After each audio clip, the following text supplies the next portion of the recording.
اللہ کا حکم ہوا، قال اهبطوا جنت سے اتر جاؤ۔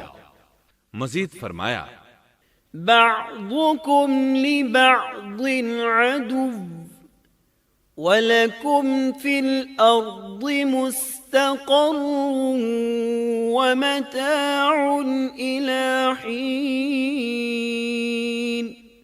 تم آپس میں ایک دوسرے کے دشمن ہوگے، اور تمہارے واسطے زمین میں رہنے کی جگہ ہے، اور ایک وقت تک نفع حاصل کرنا ہے۔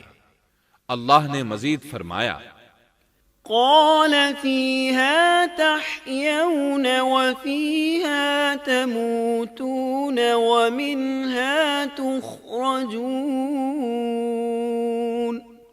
فرمایا تم وہیں زندگی بسر کرو گے اور وہیں مرو گے اور وہیں سے دوبارہ نکالے جاؤ گے۔ قرآن مجید کے دیگر مقامات میں بھی اس قصے کی تفصیل موجود ہے۔ مثلاً فرمایا، وَلَقَدْ عَهِدْنَا إِلَىٰ آدَمَ مِن قَبْلُ فَنَسِيَ وَلَمْ نَجِدْ لَهُ عَزْمًا۔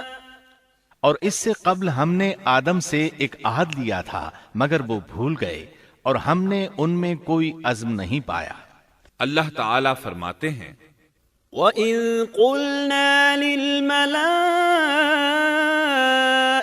اسْجُدُوا لِآدَمَ فَسَجَدُوا إِلَّا إِبْلِيسَ أَبَى فَقُلْنَا يَا آدَمُ إِنَّ هَذَا عَدُوٌّ لَكَ وَلِزَوْجِكَ فَلَا يُخْرِجَنَّكُمَا مِنَ الْجَنَّةِ فَتَشْقَى إِنَّ لَكَ أَلَّا تَجُوعَ فِيهَا وَلَا تَعْرَى وَأَنَّكَ لَا تَظْمَأُ فِيهَا وَلَا تَضْحَى فوسوس إليه الشيطان قال يا آدم هل أدلك على شجرة الخلد وملك لا يبلى۔ اور جب ہم نے فرشتوں سے کہا آدم کو سجدہ کرو تو ابلیس کے سوا سب نے سجدہ کیا، اس نے صاف انکار کر دیا۔ تو ہم نے کہا اے آدم، یہ تیرا اور تیری بیوی کا دشمن ہے، خیال رکھنا ایسا نہ ہو وہ تم دونوں کو جنت سے نکلوا دے اور تو مصیبت میں پڑ جائے۔ یہاں تو تجھے یہ آرام ہے کہ نہ تو بھوکا ہوتا ہے اور نہ ننگا، اور نہ تو یہاں پیاسا ہوتا ہے اور نہ دھوپ سے تکلیف اٹھاتا ہے۔ لیکن شیطان نے اسے وسوسے میں ڈال دیا، کہنے لگا میں آپ کو دائمی زندگی کے درخت اور وہ بادشاہت بتلاؤں جو کبھی پرانی نہ ہو۔ فَأَكَلَا مِنْهَا فَبَدَتْ لَهُمَا سَوْآتُهُمَا وَطَفِقَا يَخْصِفَانِ عَلَيْهِمَا مِنْ وَرَقِ الْجَنَّةِ وَعَصَى آدَمُ رَبَّهُ فَغَوَى ثُمَّ اجْتَبَاهُ رَبُّهُ فَتَابَ عَلَيْهِ وَهَدَى۔ قال اهبطا منها جميعا بعضكم لبعض عدو فإما يأتينكم مني هدى فمن اتبع هداي فلا يضل ولا يشقى ومن أعرض عن ذكري فإن له معيشة ضنكا ونحشره يوم القيامة أعمى۔ چنانچہ ان دونوں نے اس درخت سے کھایا، پس ان کے ستر کھل گئے اور وہ بہشت کے پتے اپنے اوپر چپکانے لگے۔ آدم نے اپنے رب کی نافرمانی کی، پس بہک گیا۔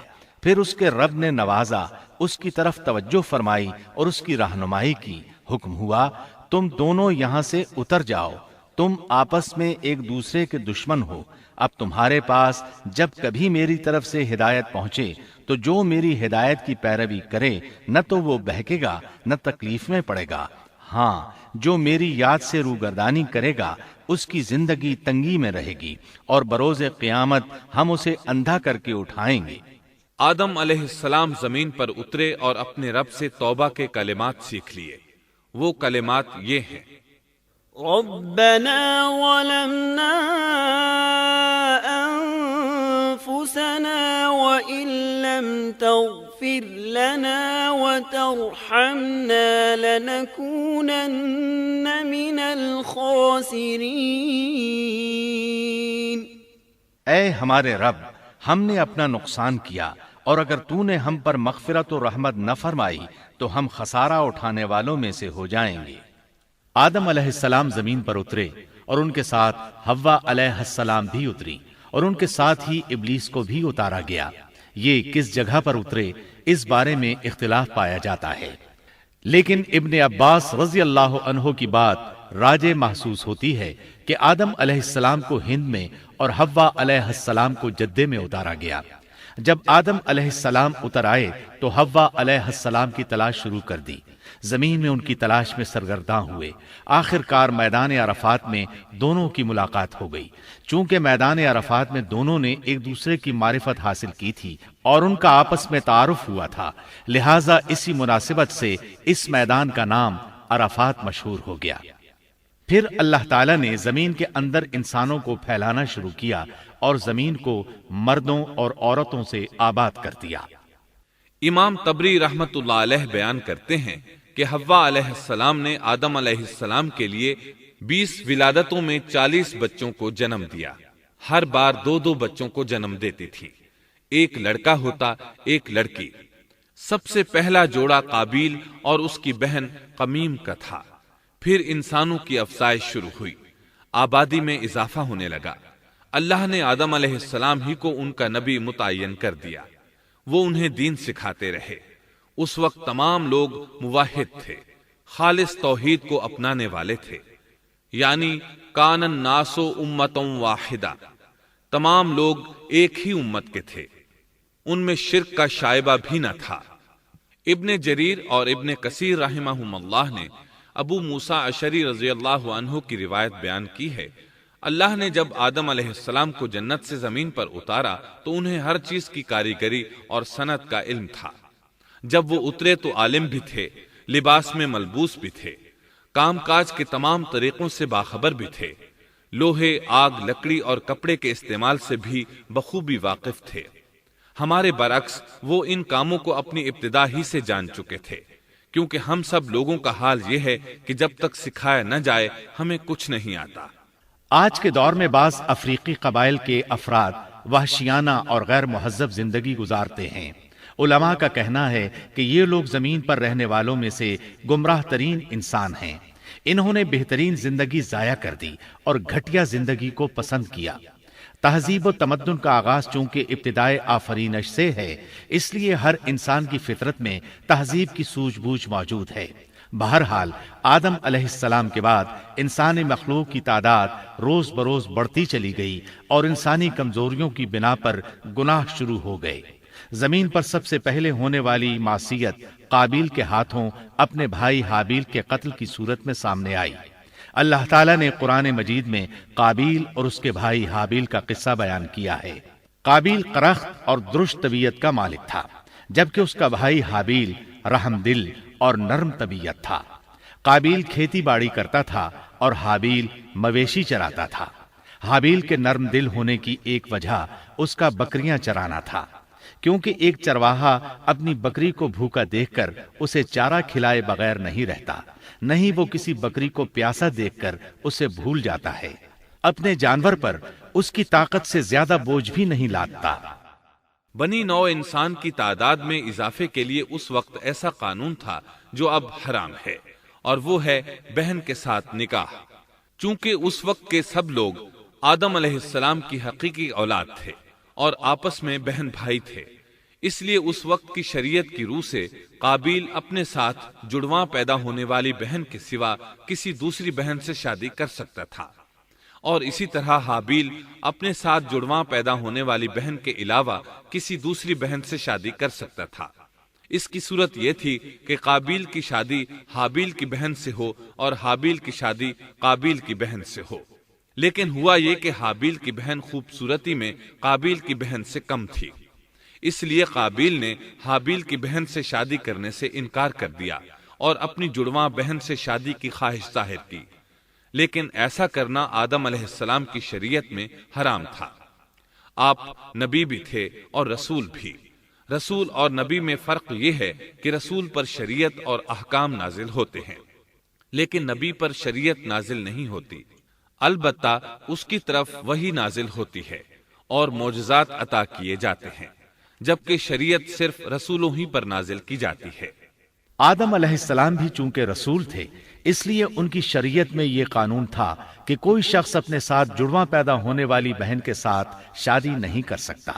قابیل اس شرعی حکم کی وجہ سے غضبناک ہو گیا۔ اس نے تعجب کا اظہار کرتے ہوئے اس قانون کو ماننے سے انکار کر دیا۔ آدم علیہ السلام نے ان دونوں کے درمیان فیصلہ کرتے ہوئے انہیں حکم دیا کہ دونوں اللہ کے حضور ایک ہدیہ پیش کریں۔ ہدیہ اس جانور کو کہتے ہیں جسے اللہ کے نام پر ذبح کر کے فقراء میں تقسیم کر دیا جائے۔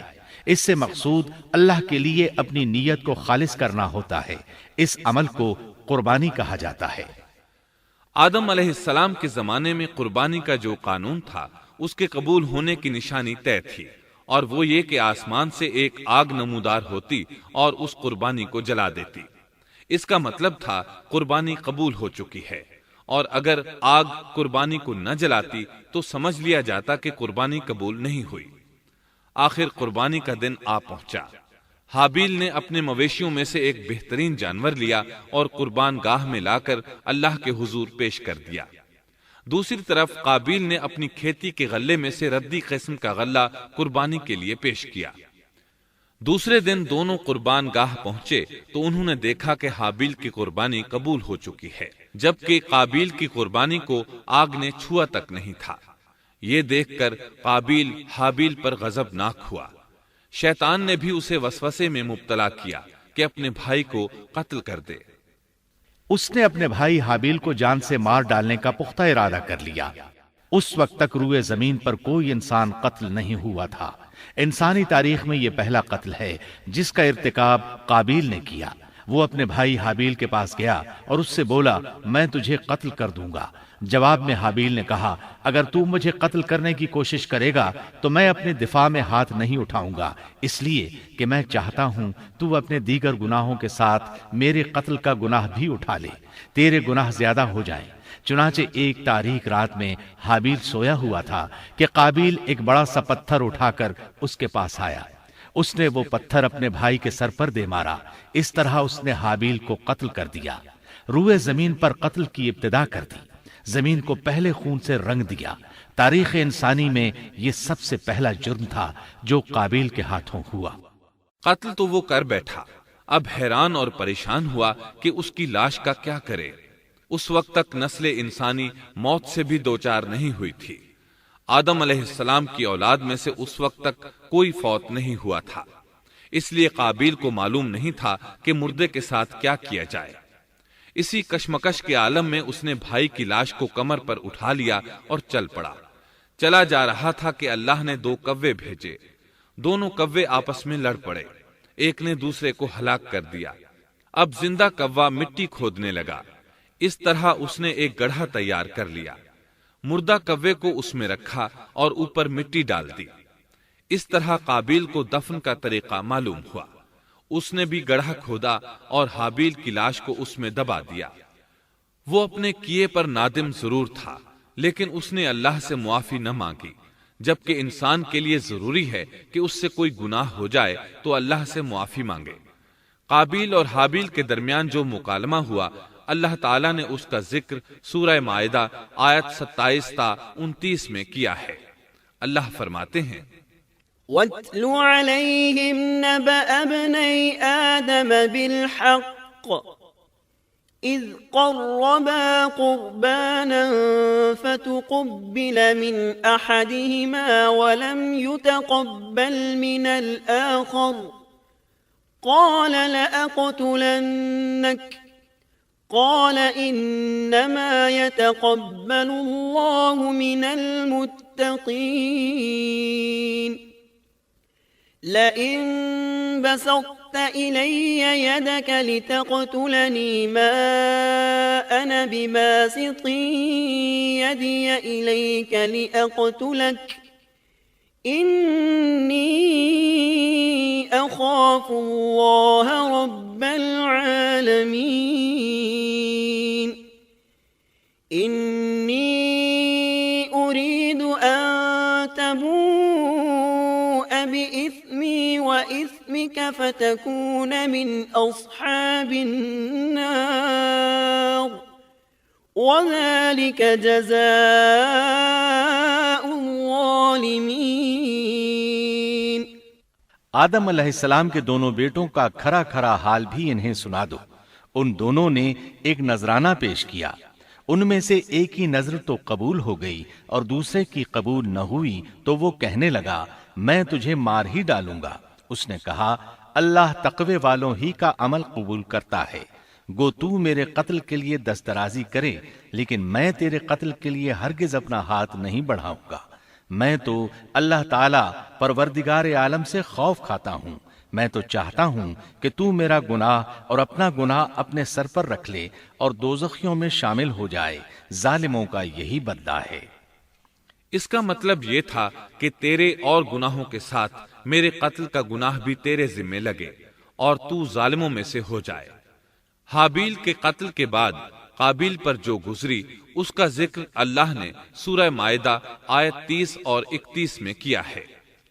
فطوعت له نفسه قتل أخيه فقتله فأصبح من الخاسرين فبعث الله غرابا يبحث في الأرض ليريه كيف يواري سوءة أخيه قال يا ويلتى أعجزت أن أكون مثل هذا الغراب فأواري سوءة أخي فأصبح من النادمين۔ پس اسے اس کے نفس نے اپنے بھائی کے قتل پر آمادہ کر دیا اور اس نے اسے قتل کر ڈالا، اس سے وہ نقصان والوں میں سے ہو گیا۔ پھر اللہ تعالیٰ نے ایک کوے کو بھیجا جو زمین کھود رہا تھا تاکہ اسے دکھائے کہ وہ کس طرح اپنے بھائی کی ناش کو چھپا سکتا ہے۔ وہ کہنے لگا ہائے افسوس، کیا میں ایسا کرنے سے بھی گیا گزرا ہو گیا کہ اس کوے کی طرح اپنے بھائی کی لاش کو دفنا دیتا، پھر تو بڑا ہی پشیمان اور شرمندہ ہوا۔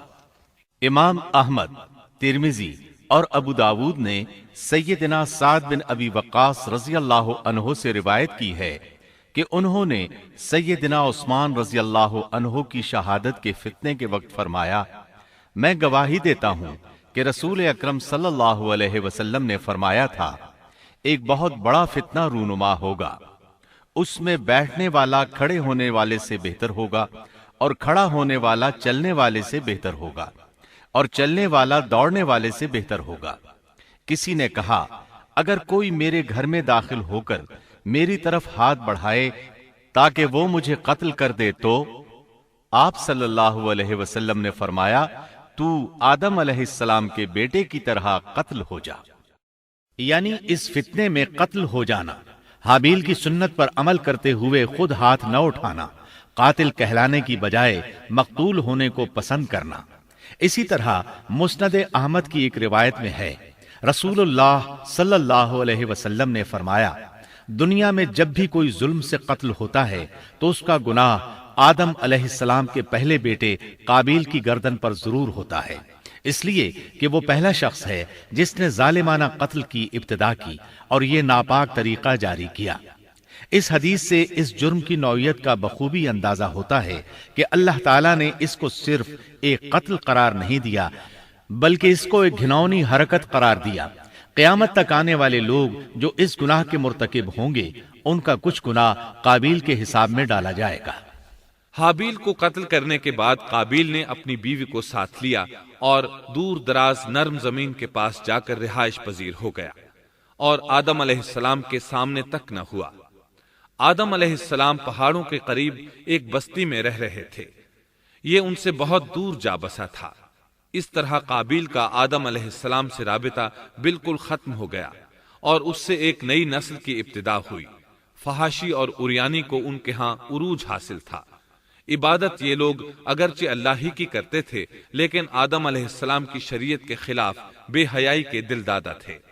تقوی کی قلت، احکام الہی کی نافرمانی اور فحاشی کا فروغ ان کے شب و روز کا معمول تھا۔ اس کے بعد لوگ دو گروہوں میں تقسیم ہو گئے۔ شریر اور برے لوگ قابیل کے ساتھ مل گئے اور آدم علیہ السلام کے دیگر بیٹے اور نیک لوگ آدم علیہ السلام کے ساتھ مل گئے۔ آدم علیہ السلام 960 سال زندہ رہے۔ ان کی کل عمر تو 1000 سال تھی، لیکن 40 سال کم کر دی گئی۔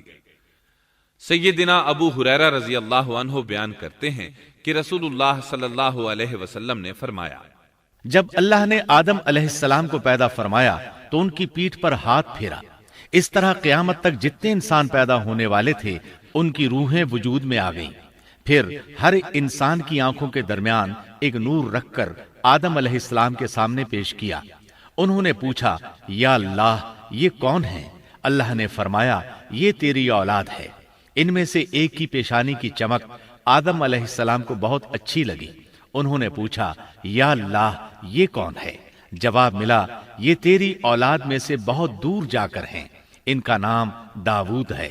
پوچھا، ان کی عمر کتنی ہے؟ فرمایا 60 سال۔ آدم علیہ السلام کہنے لگے، یا اللہ 40 سال میری عمر میں سے ان کی عمر میں شامل کر دے۔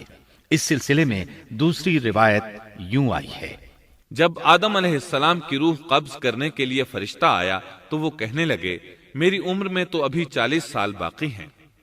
اس وقت ان کی عمر 960 سال تھی۔ انبیاء اپنی عمر سے واقف ہوتے ہیں۔ فرشتے نے کہا، کیا آپ کو یاد نہیں آپ نے اپنی عمر کے 40 سال اپنی اولاد داؤد کو ہبہ کر دیے تھے؟ رسول اللہ صلی اللہ علیہ وسلم نے فرمایا، چونکہ آدم علیہ السلام نے انکار کیا تو ان کی اولاد بھی انکار کی عادی ہے۔ آدم علیہ السلام خود بھول گئے، ان کی اولاد بھی بھولتی ہے۔ آدم علیہ السلام نے خطا کی، ان کی اولاد بھی خطا کرتی ہے۔ حابیل کے قتل کے بعد اللہ تعالیٰ نے آدم اور حوا علیہم السلام کو اس کا نعم البدل عطا کیا۔ اس کا نام انہوں نے شیس رکھا۔ شیس کا مطلب ہے اللہ کا دیا ہوا تحفہ۔ حابیل کے قتل پر آدم اور حوا علیہم السلام دونوں بہت غمگین ہوئے، اس لیے اللہ نے بدلے میں انہیں شیس علیہ السلام عطا فرمائے۔ سیدنا ابو ذر غفاری رضی اللہ عنہ سے مروی ایک صحیح حدیث میں ہے کہ رسول اللہ صلی اللہ علیہ وسلم نے فرمایا، اللہ تعالیٰ نے 104 صحیفے نازل فرمائے، ان میں سے 50 صحیفے شیس علیہ السلام پر نازل ہوئے۔ ان صحیفوں میں ایسے قوانین، اصول اور ضابطے تھے جن سے انسانیت کی زندگی منظم ہوتی ہے۔ شیس علیہ السلام نے آدم علیہ السلام سے علم حاصل کیا، لیکن آدم علیہ السلام کا تمام علم وہ حاصل نہ کر سکے، اس لیے کہ آدم علیہ السلام نے بالمشافہہ اللہ تعالیٰ سے علم حاصل کیا تھا اور بہت سی اشیاء کا علم اللہ تعالیٰ نے انہیں سکھا دیا تھا، اس لیے وہ تمام علماء سے بڑھ کر عالم تھے۔ شیس علیہ السلام نے آدم علیہ السلام سے علوم سیکھ کر لوگوں کو سکھائے۔ لوگوں نے ان سے مختلف علوم، فنون اور پیشے سیکھے۔ انہیں شہروں میں رہنے سہنے کے بارے میں تعلیم دی، دن رات کے حسابات سے انہیں آگاہ کیا اور انہیں بتایا کہ کن اوقات میں وہ اللہ کی عبادت کریں اور عبادت کے طریقے انہیں سکھائے۔ احادیث میں اس کی وضاحت ملتی ہے۔ امام احمد رحمت اللہ علیہ بیان کرتے ہیں کہ ابو زمعہ سعدی کہتے ہیں کہ انہوں نے مدینے میں ایک شیخ کو لوگوں سے کلام کرتے دیکھا تو ان کے متعلق پوچھا، یہ کون شخص ہے؟ لوگوں نے بتایا کہ یہ ابی بن کعب رضی اللہ عنہ ہیں، بڑے صحابہ میں ان کا شمار ہوتا ہے، تمام مسلمانوں سے بڑھ کر قرآن اور اس کی تفسیر کے عالم ہیں۔ ابو زمعہ فرماتے ہیں کہ ابی بن کعب رضی اللہ عنہ اس وقت یہ واقعہ بیان کر رہے تھے کہ جب آدم علیہ السلام کی وفات کا وقت قریب آیا تو انہوں نے اپنے بیٹوں سے فرمایا، میرا جنت کے پھل کھانے کو جی چاہتا ہے۔ جنت کے پھل دنیاوی پھلوں جیسے ہی ہوتے ہیں، سیب، انار، انگور، یہ سب جنت میں موجود تھے۔ جنت کے اور دنیا کے پھلوں میں فرق یہ ہے کہ دنیاوی پھل بدبودار ہو جاتے ہیں، جبکہ جنتی پھل کبھی بدبودار نہیں ہوتے۔ اسی طرح دنیاوی پھلوں کا ذائقہ عارضی ہوتا ہے، جبکہ جنتی پھلوں کا ذائقہ ہمیشہ برقرار رہتا ہے۔ اس لیے آدم علیہ السلام نے چاہا کہ وہ جنت کے پھل کھائیں، چنانچہ ان کے بیٹے تلاش میں نکل گئے۔ انہوں نے اپنے ساتھ کلہاڑے، کدالیں اور ٹوکریاں لے لی۔ راستے میں انہیں فرشتے ملے۔ ان کے پاس آدم علیہ السلام کا کفن اور خوشبو وغیرہ تھی۔ انہوں نے پوچھا، آدم کے بیٹو، کس چیز کی تلاش میں ہو؟ کہاں جا رہے ہو؟ انہوں نے جواب میں کہا، ہمارے والد مریض ہیں، انہیں جنت کے پھلوں کی خواہش ہے۔ فرشتے ان کے سامنے انسانی شکل میں آئے تھے۔ ان کی بات سن کر بولے، واپس جاؤ، تمہارے والد فوت ہونے کے قریب ہیں۔ اب ان میں اتنی طاقت نہیں رہی کہ پھل کھا سکیں۔ جب فرشتے آدم علیہ السلام کی روح قبض کرنے کے لیے آئے تو حوا علیہ السلام نے انہیں پہچان لیا۔ وہ بلند آواز سے آدم علیہ السلام کو پکارنے لگی، ان کے ساتھ چمڑ گئیں۔ آدم علیہ السلام بولے، مجھ سے الگ ہو جاؤ، پہلے بھی مجھے تمہاری وجہ سے مصیبت پہنچی تھی، میرے اور میرے رب کے فرشتوں کے درمیان سے ہٹ جاؤ۔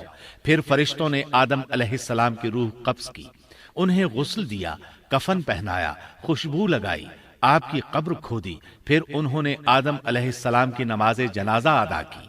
اس کے بعد انہیں قبر میں اتارا، پھر اوپر مٹی ڈال دی اور بولے، آدم کے بیٹو، تمہارے لیے یہی طریقہ ہے۔ اس وقت تک لوگ کفن دفن کے احکامات سے واقف نہیں تھے۔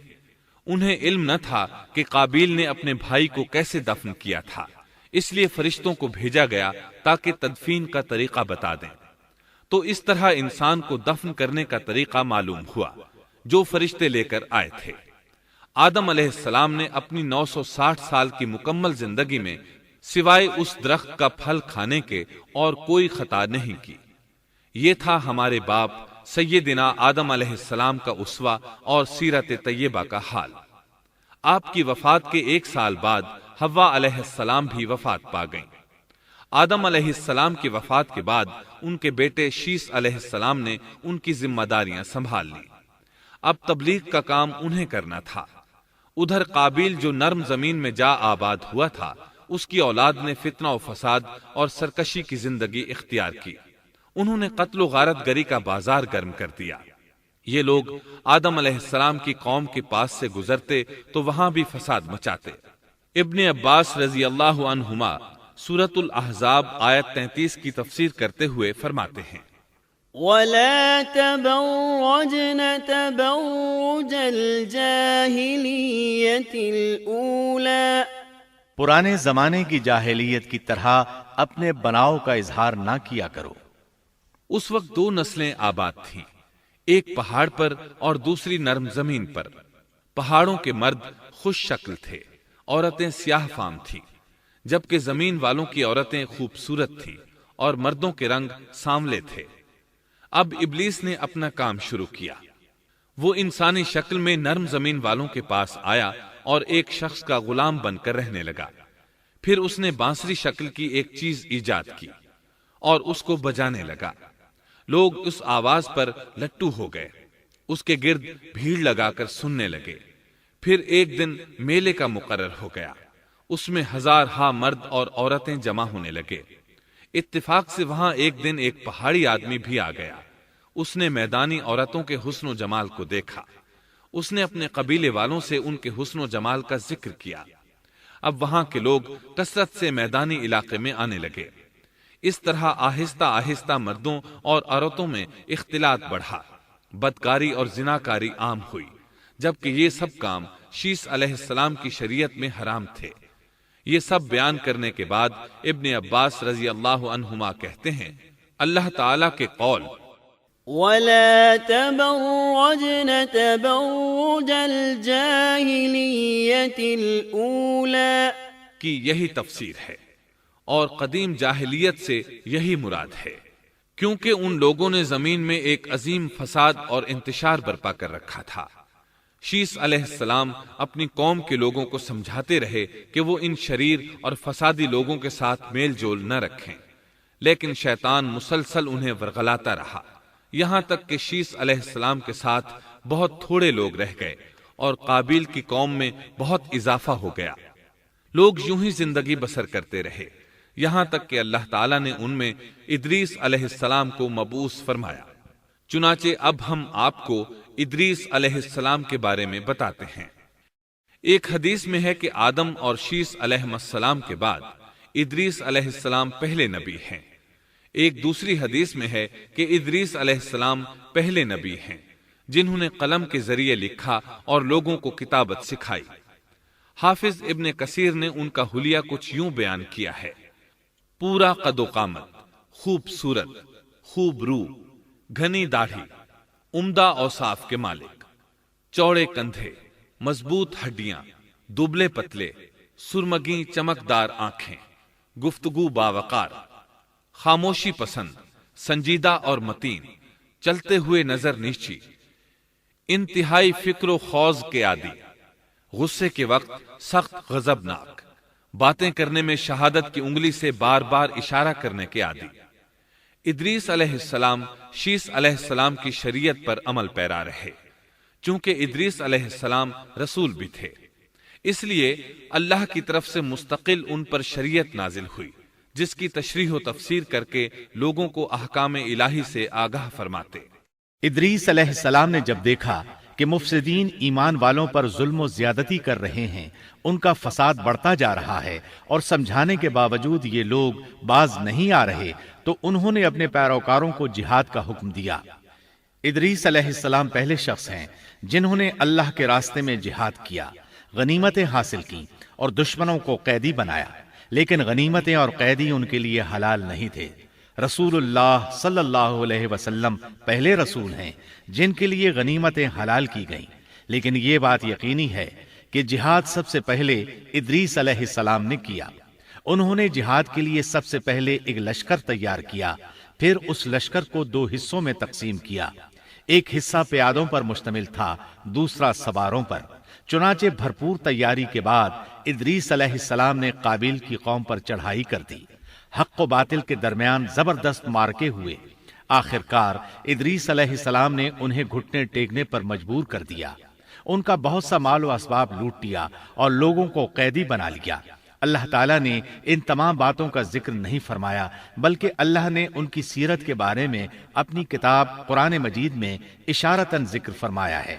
مثلاً سورہ مریم آیات 56 اور 57 میں ارشاد ہوتا ہے: واذكر في الكتاب إدريس إنه كان صديقا نبيا ورفعناه مكانا عليا۔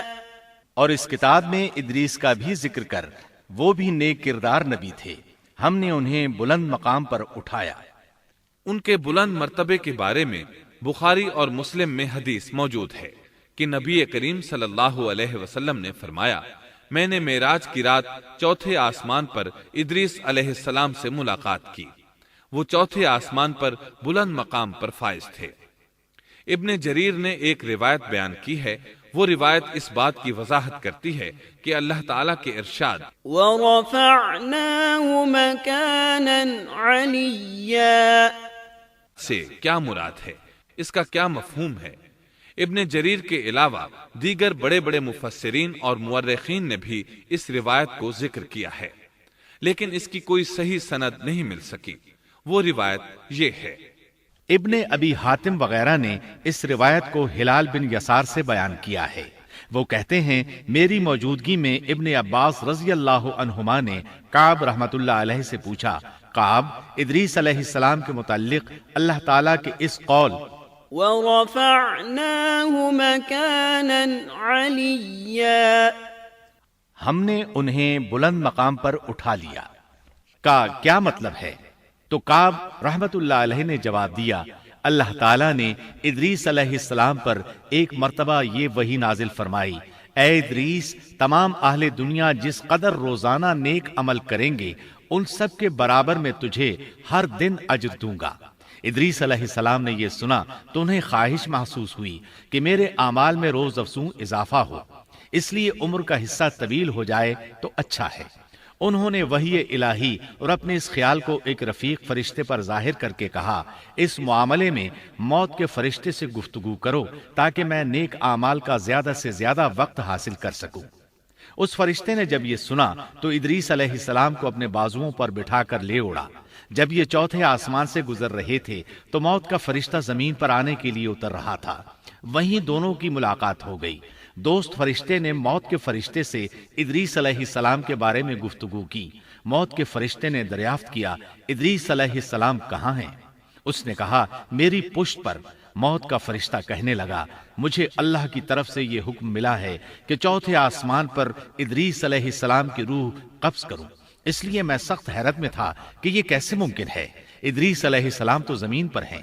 چنانچہ موت کا فرشتہ ادریس علیہ السلام کے پاس آیا، ان سے اجازت طلب کی اور ان کی روح قبض کر لی۔ انبیاء کو یہ امتیاز حاصل ہے کہ فرشتہ ان کی اجازت کے بغیر ان کی روح قبض نہیں کر سکتا، اور رسول اللہ صلی اللہ علیہ وسلم کو تو یہ اختیار دیا گیا کہ آپ دنیا میں مزید رہنا پسند کریں تو رہ سکتے ہیں، یا پھر رفیق اعلیٰ کی رفاقت کو پسند کر لیں۔ آپ نے رفیق اعلیٰ کی رفاقت کو پسند فرمایا۔ اس طرح ادریس علیہ السلام کی روح چوتھے آسمان پر قبض کی گئی۔ انہیں بھی عیسیٰ علیہ السلام کی طرح آسمان پر اٹھایا گیا۔ فرق یہ ہے کہ عیسیٰ علیہ السلام کی روح قبض نہیں کی گئی۔ یہ واقعہ نقل کر کے کعب رحمت اللہ علیہ فرماتے ہیں کہ اللہ تعالیٰ کے ارشاد وَرَفَعْنَاهُ مَكَانًا عَلِيًّا کی تفسیر یہی ہے، لیکن درست بات یہ ہے کہ یہ اسرائیلی روایت ہے۔